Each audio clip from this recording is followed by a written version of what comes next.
Hi, everyone. Thank you for logging back in.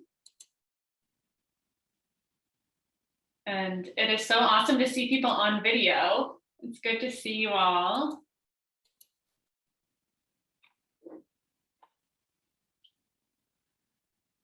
Great. So I'm going to go ahead and get started.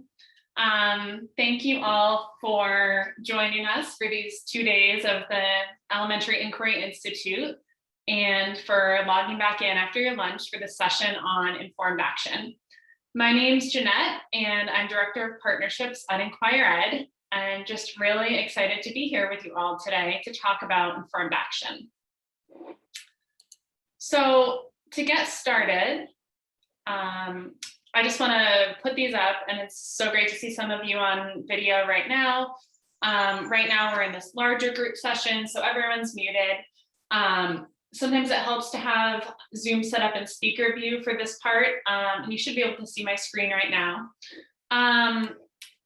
And if you have anything, questions that are coming up, comments, ideas, feel free to put it into the chat, and we'll just have that kind of be a running place to keep the conversation going. Later on in the presentation, we're going to go into breakout rooms.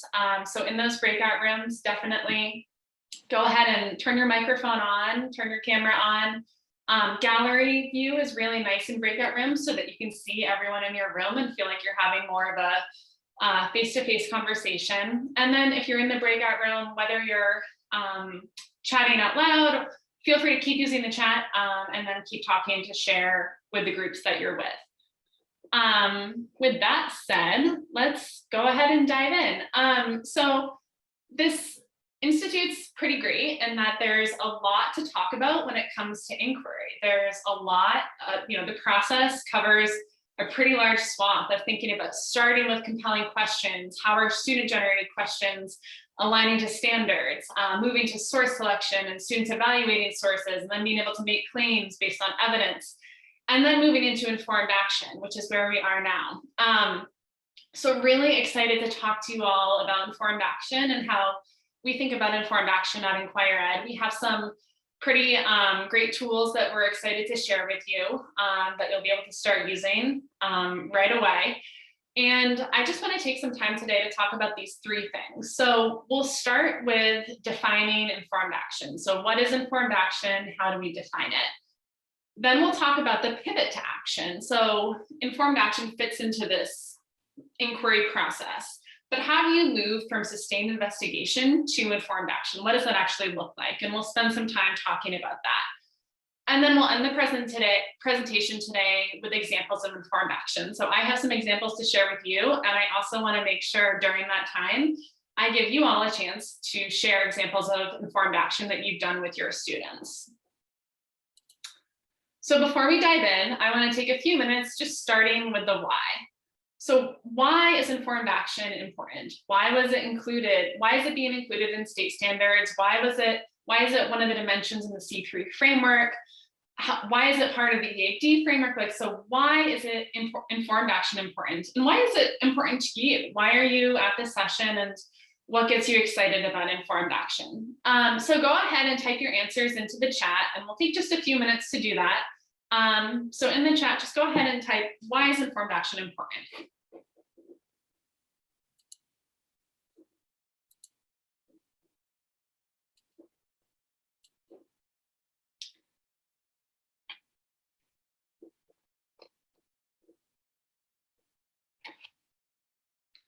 Real world, and allow students to feel their agency in the world.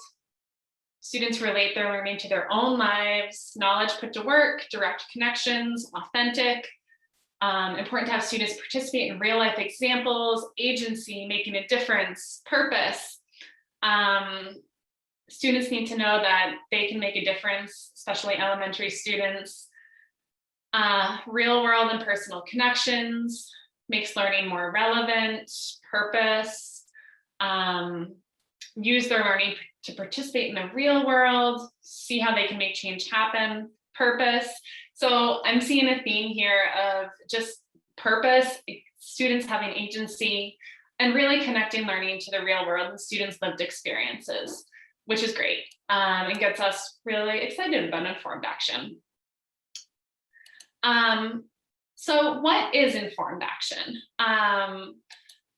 We like to pull this Venn diagram up when we're talking about informed action, because we really see these two sides of it. And both of these things can happen independently. Students can be informed and students can take action. And both of those things happen independently, and they can look pretty great independently too. So being informed, students can do a bunch of research. It can even be inquiry-based research, and then they can write an essay, they can take a test, and they can show that they are very informed. On the other side of things, students can take action. So without doing much research, students could decide to create dioramas. They could decide to do a community action project without doing much research behind why they're actually doing that project. So we really think that when these two things come together, that's where you get informed action. And I think this is obviously pretty obvious, but I think it's just a nice visual to keep in mind that there's these two sides to it, being informed and taking action. And this idea that informed action really does mean that students spend the time going through rigorous, sustained investigation, and then they're taking action based off of that investigation and that deep content knowledge that they've built. So at Inquire Ed, this is how we define informed action: a purposeful public action that students take to respond to a challenge raised by their inquiry. With that, I think some things that you'll notice, some words you'll notice: purposeful and public. So for us, when we talk about informed action, we really encourage students and teachers to think about who is the audience and what is the impact they want to have. And then the other thing that I think is important to notice here is that students are responding to a challenge raised by their inquiry. So this idea that really the response, it's a response, and it's a response to a compelling high-level inquiry question that was designed by the teacher that students have generated. And so I think always making sure that that is kind of the magic thread that connects the piece of being informed to taking action. So we're going to do an exercise here in the chat, game show style. And what I'd like us to do is name that action. So I have 3 examples here, and I'll talk through each example.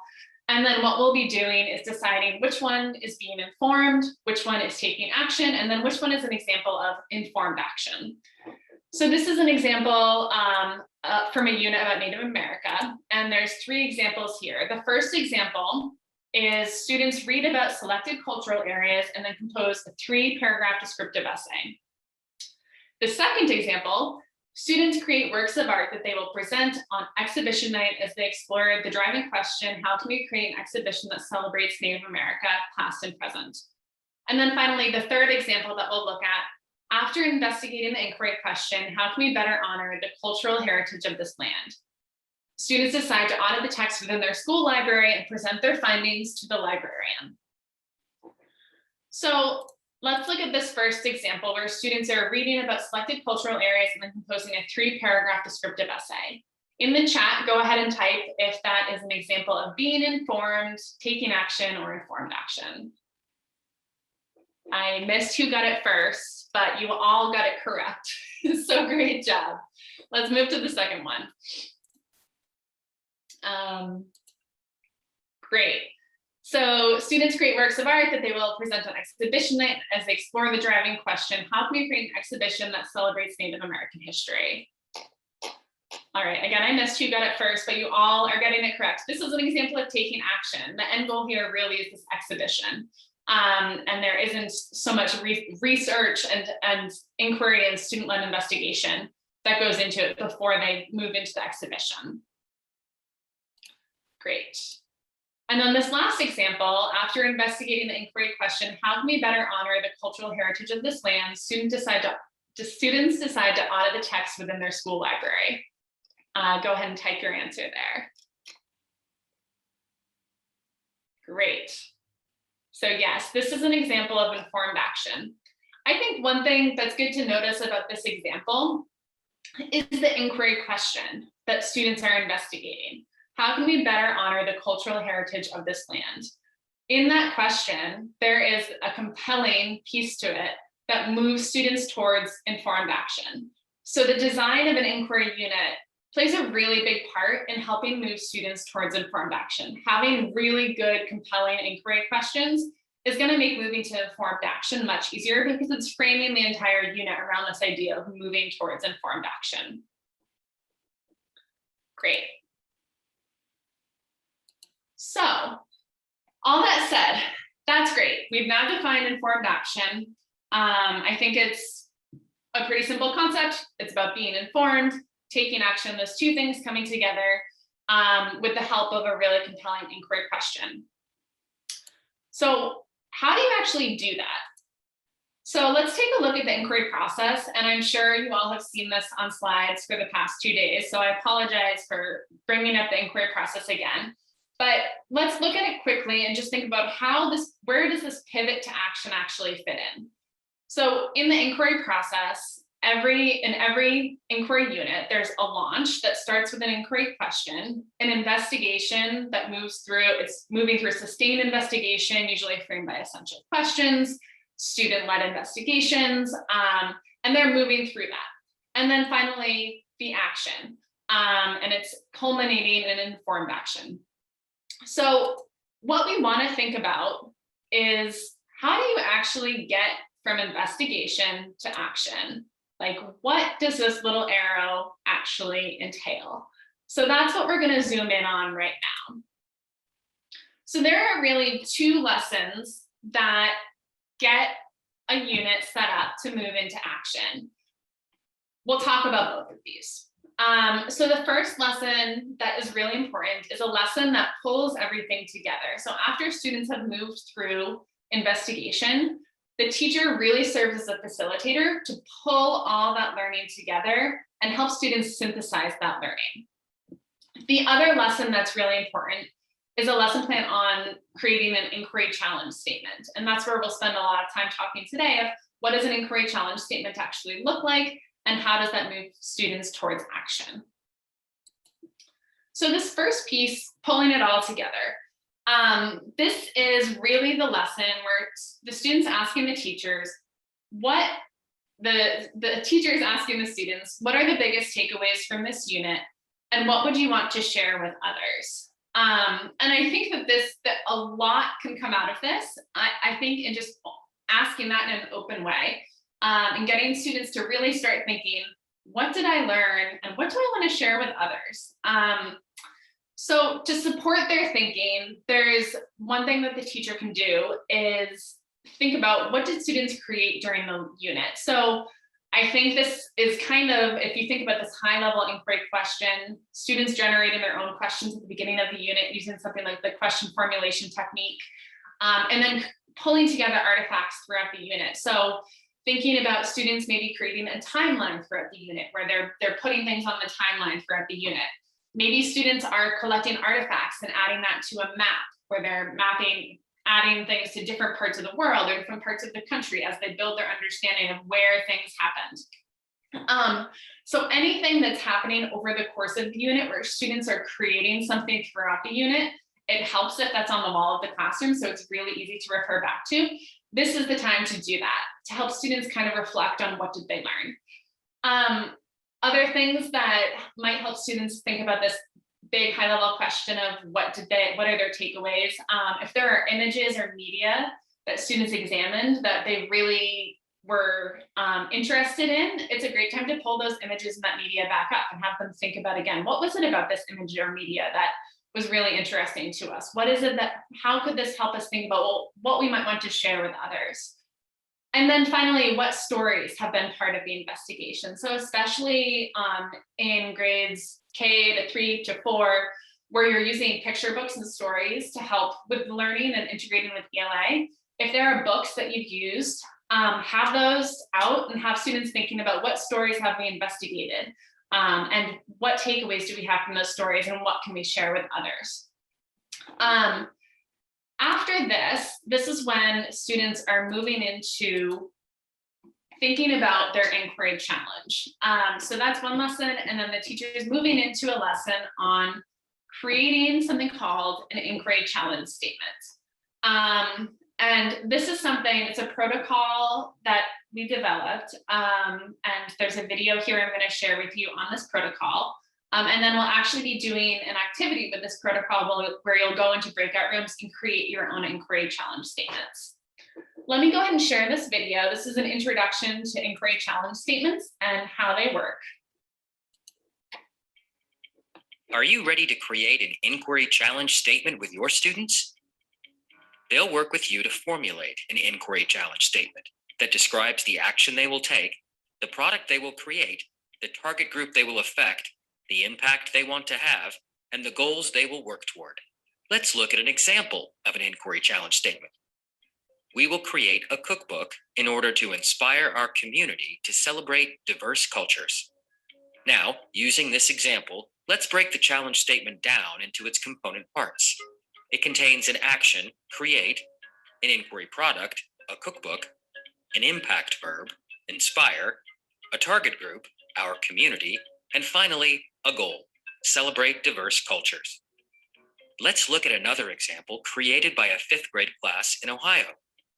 We will create a presentation to persuade our librarian to replace or label books in the library that misrepresent Native American peoples. It contains an action, create, an inquiry product, a presentation, an impact verb, persuade, a target group, our librarian, and finally, a goal, replace or label books in the library that misrepresent Native American peoples. Now, it's your chance to create an inquiry challenge statement with your students. Once completed, make sure to post it in your room and refer back to it on a regular basis to inspire students as they work and create. Great. So that is a quick overview of what an inquiry challenge statement is. And just to keep in mind what the goals are of this. It's really meant as a tool, a protocol to transition students from investigation to action. The other thing it's doing, it's ensuring the action is coming from the students. So it's really encouraging students to think about the audience and the impact they want to have. And it really acts as a mission statement for the project to be created. So it's something that is created and then posted on the wall. I think one of the challenges of shifting to inquiry-based learning in social studies, and especially around informed action, is that it can feel like it can go a little off the tracks. And I think that one thing that helps with that helps you stay focused and make sure that the project doesn't take 3 weeks, is just being really focused about what students are creating and making sure they know what they're creating. So that it can be a focused part of the process. So with that said, let's go ahead and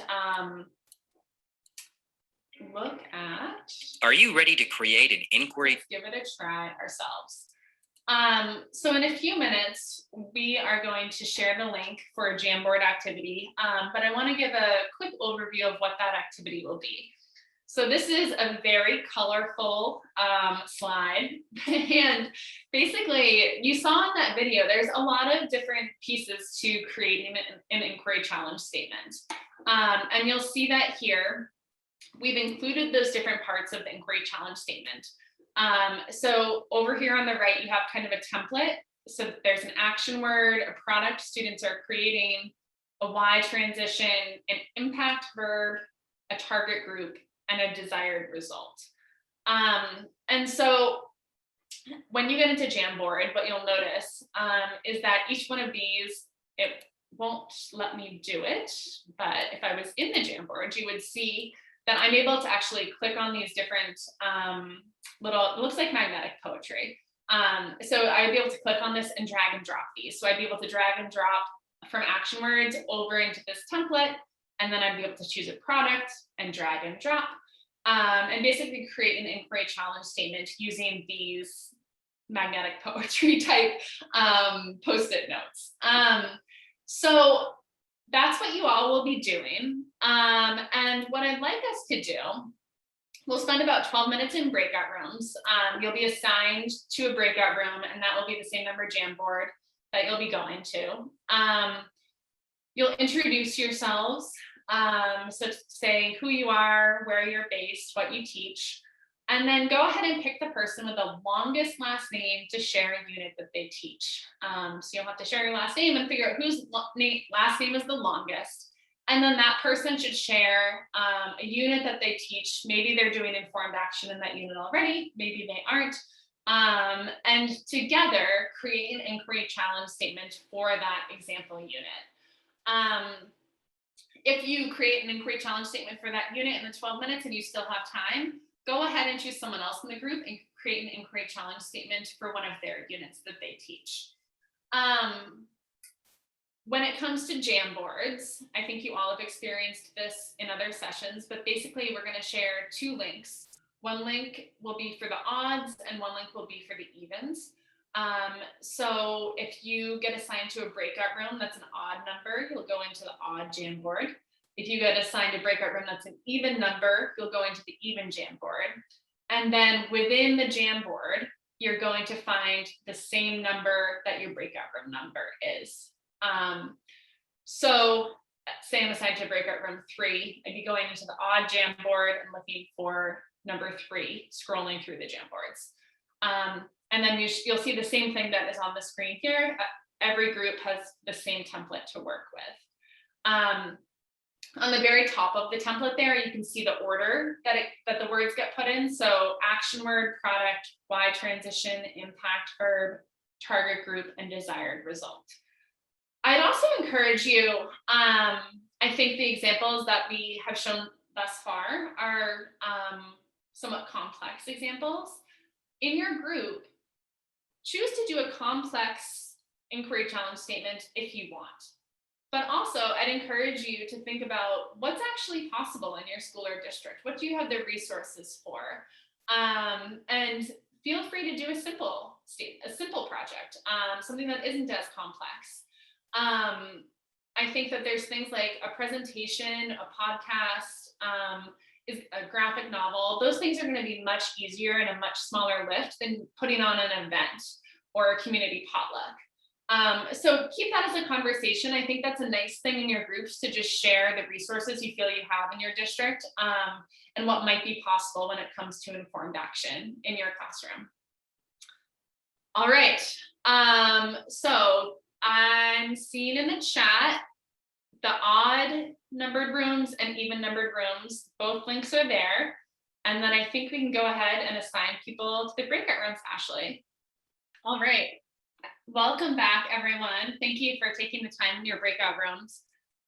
If this was a smaller group, I would have us go around and talk about each inquiry challenge statement, but that would take us a little while with this large group.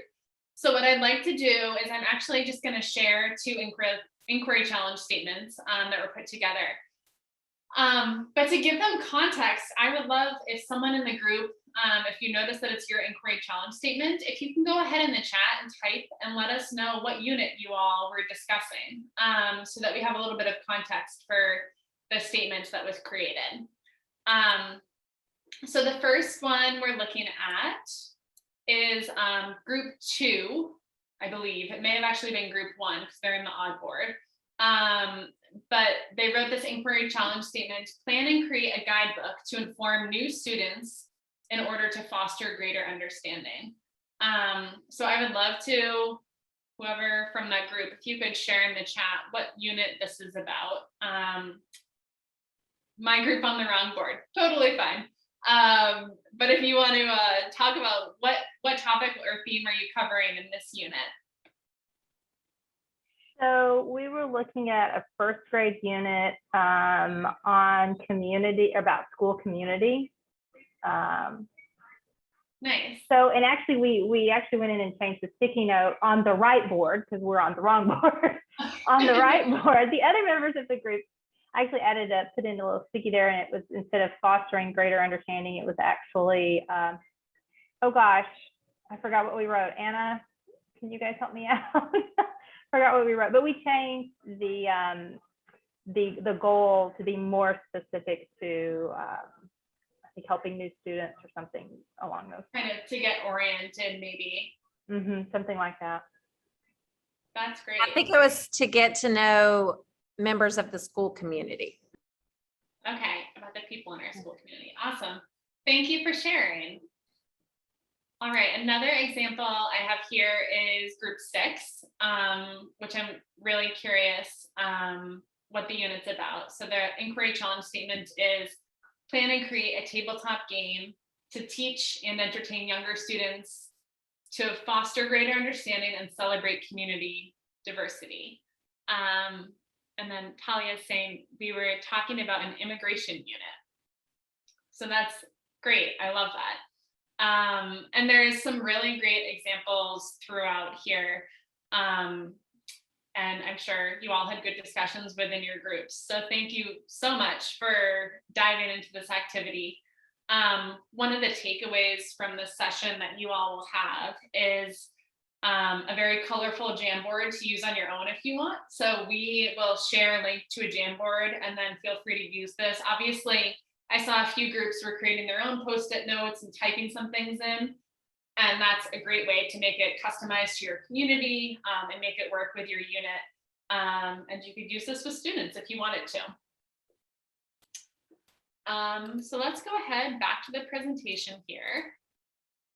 We share it out. So just a few tips that might make this a little bit easier.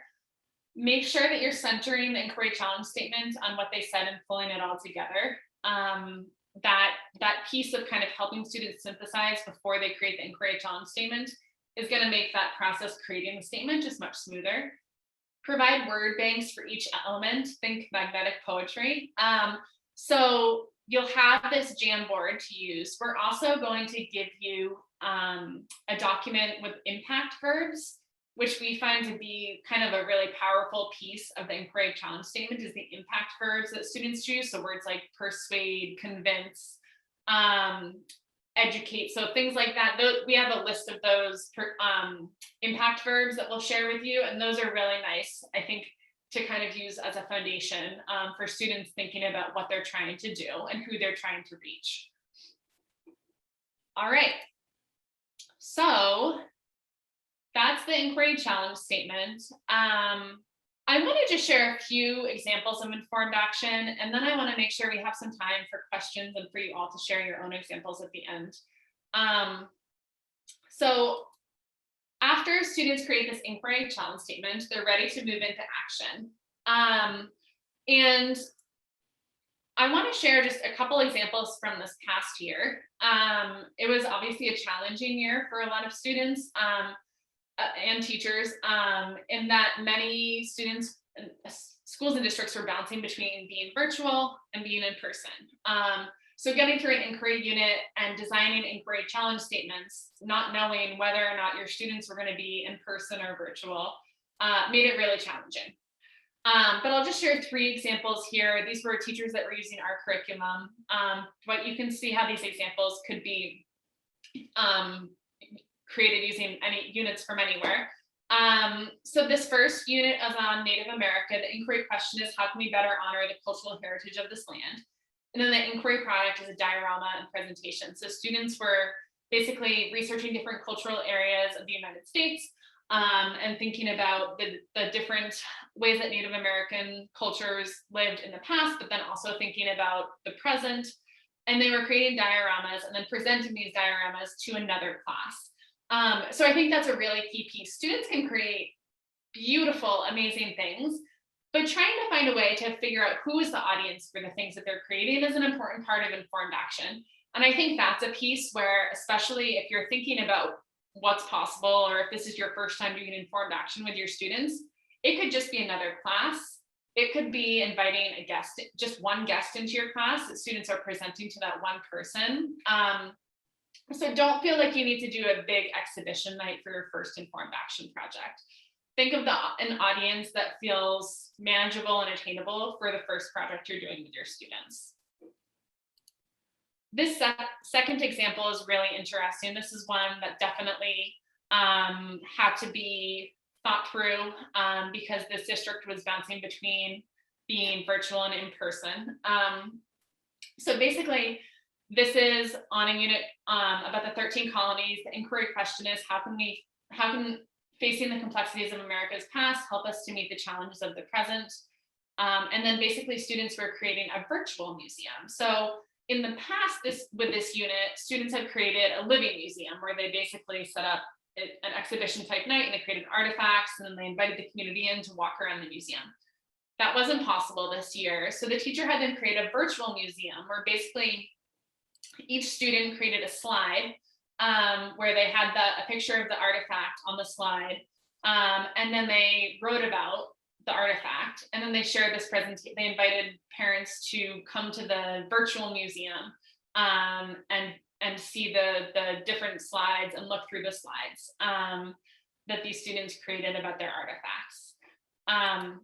This was really interesting to hear about this project because although it definitely had challenges in that it was virtual, in person, and then virtual. What the teacher found is students were really able to connect with the community and think about the resources within their own house, how their parents helped them, think about what they were interested in, maybe more so than they would have if they were creating the artifacts within their classroom. So it's a pretty interesting example in that way. And then this third example is again on the 13 colonies unit. How can we face the complexities of America's past? And the inquiry product that this teacher, that this class created was they created memes using political cartoons. And so this again was a class that was virtual, or started off in person and then moved to virtual. So students created memes thinking about what the political cartoon represented and then how it might relate to the world they're living in today. So those are some examples. I would love to take a few minutes in the chat and have you all just share if there's an informed action project that you've tried with your students. If you can type the unit and then the project that you do with that unit, I think that would be a great way just to have some idea generation for others that are thinking about what they teach. So you can go ahead and share that in the chat.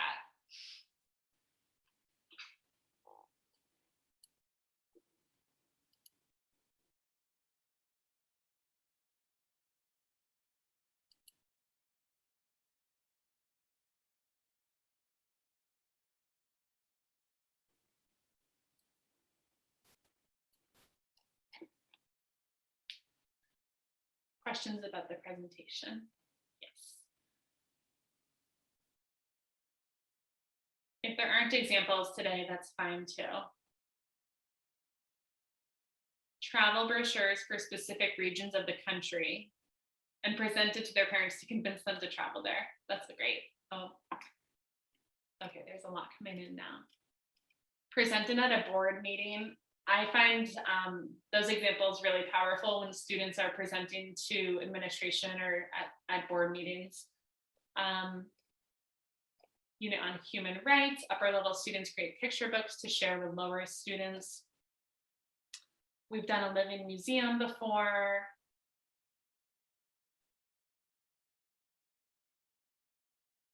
History of New Amsterdam, students start by examining the current seal of the city of New York and offer redesigned seals that more accurately represent our history. That's really interesting.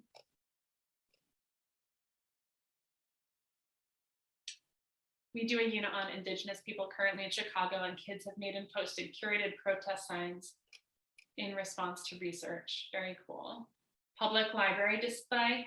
That's a great example. I think thinking about the audience, it could be just putting a poster on the wall, as long as students are understanding who might see that poster, whether it's on the wall in the school or in the school library, there's an audience there. And I think that there's some great skills there in students thinking about design and where they're putting their work so that people will see it.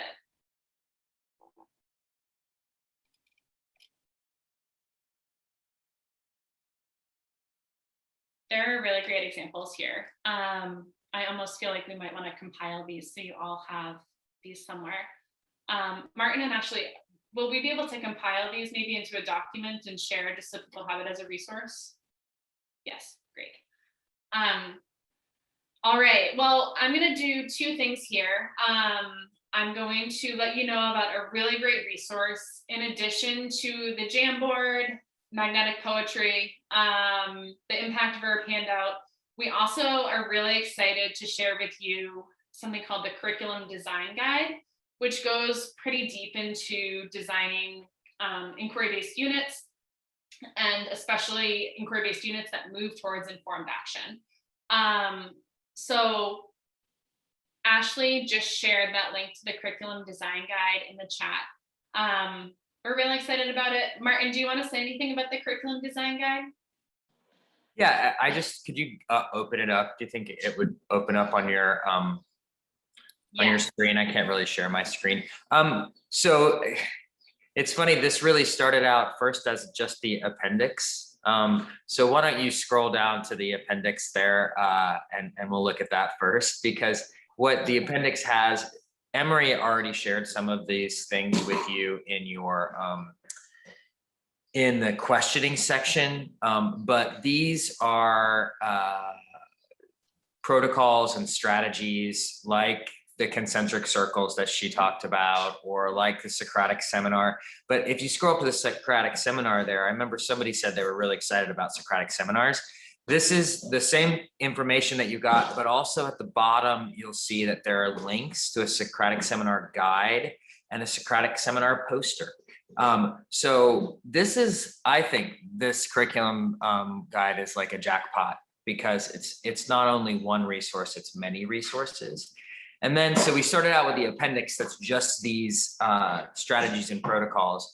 And then scroll back up to the top, we added a whole section on if you are writing your own curriculum. This is some guidance that we're giving you to develop your inquiry question, your essential questions. And actually we've got, and we use a couple times, we use inquiry journeys, our social studies curriculum, as a reference for you. And we're just doing that to show you like, oh, this is maybe how essential questions could be structured, things like that. So it really, I think it is a highly valuable resource that we hope that you can use if you design your curriculum, and then also if you need those strategies and protocols. So please enjoy. Thanks, Martin.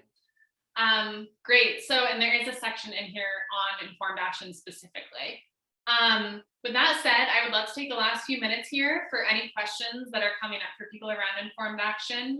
If you want to go ahead and type those into the chat, we can do our best to answer those questions now.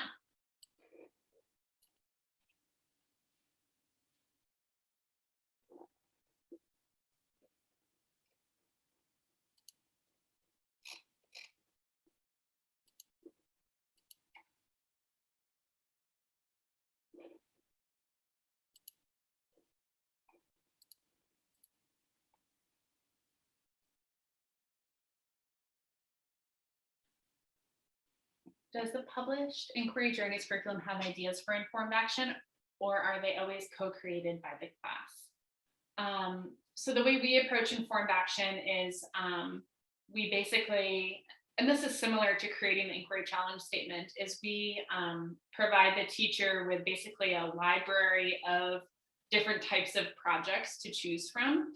And the teacher chooses from those projects along with the class. And then there's lesson plans associated with that project, basically moving through a design cycle to create those projects.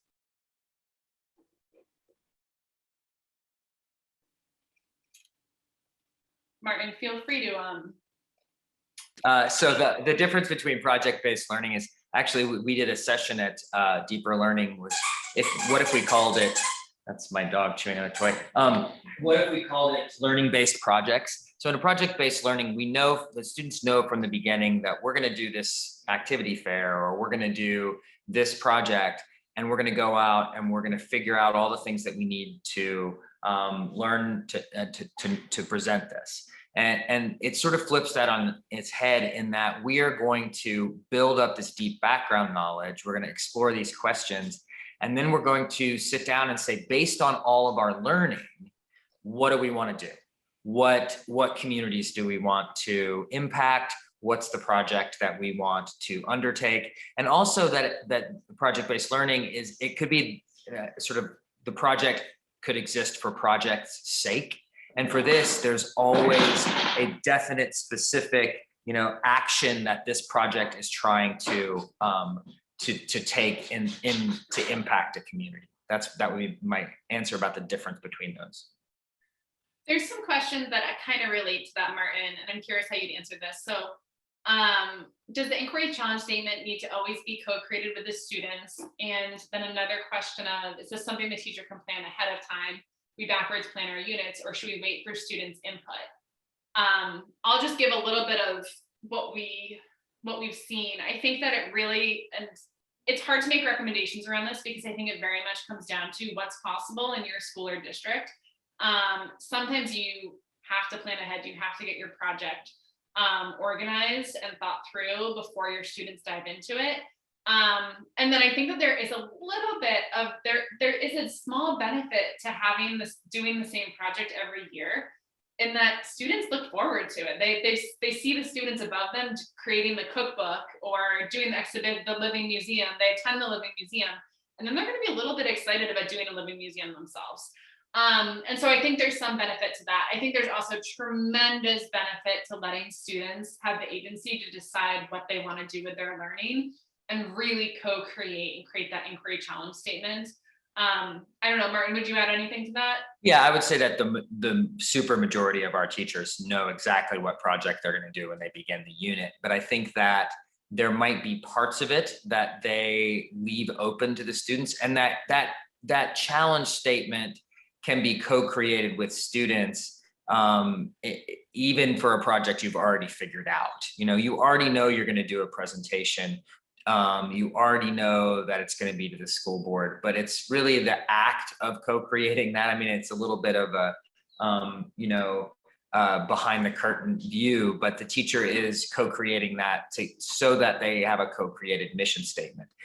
That is to say, like Jeanette said, when you get to the certain place where you feel more comfortable and confident in an inquiry-based classroom, really getting to that point and saying, now we're going to figure out what we're going to do, can be really an exciting way to teach, but it is something that takes, I think, time, and you have to feel more comfortable with the process. Great. I think unless you're seeing questions, Martin, I think we'll end it there, and we'll be sure to share resources with you all. And thank you all so much for the engagement on a Friday afternoon. I really appreciate it. And